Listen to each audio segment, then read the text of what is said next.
L1, L2 va L4, L5 umurtqa oralig'ida stenoz aniqlangan. Bemorimizni MRTlarini ko'rib chiqdik. Bugun sizlar bilan stenoz bo'yicha muhokama qilamiz. Operatsiyani o'tkazdik. O'sha hisobiga orqa miya va undan chiqadigan nervlar qisilib qoladi. Oyoqlarda uyushish, og'riq. Endi mana bizga bemor uchragan 60-yil.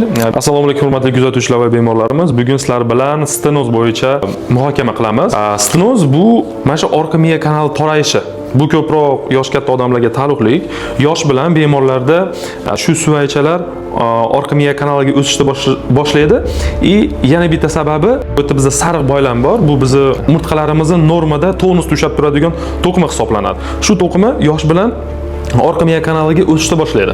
O'sha hisobiga orqa miya va undan chiqadigan nervlar qisilib qoladi.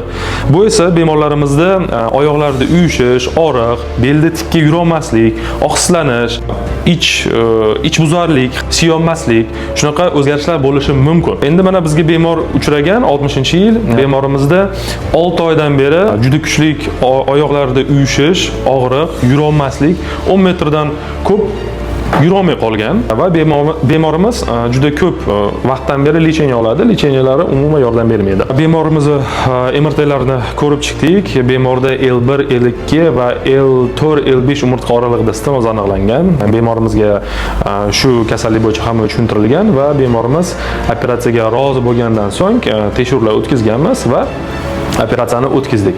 Bemorimiz operatsiyadan so'ng 12 soatdan keyin bemorimiz уже o'z oyog'ida vipiska bo'lyapti va bemorimiz juda xursand. O'zgarishlar yaxshi, yurishlari ko'paygan, uyushlar yo'qolgan, ich kelishlar, peshob kelishlar ravon va bemorimiz xursand bo'lib ketganlar. Agarda sizlarda shunaqa muammolar bo'lsa, ya'ni belda og'riqlar, ko'krak qafasida og'riqlar, bo'yinda og'riqlar bo'lsa, peshobda o'zgarishlar, ich kelishda o'zgarishlar bo'lsa, обязательно vertebrolog yoki neyroxirurgga uchranglar va quyidagi raqamlarga murojaat qilinglar. Sizlarga albatta yordam beramiz.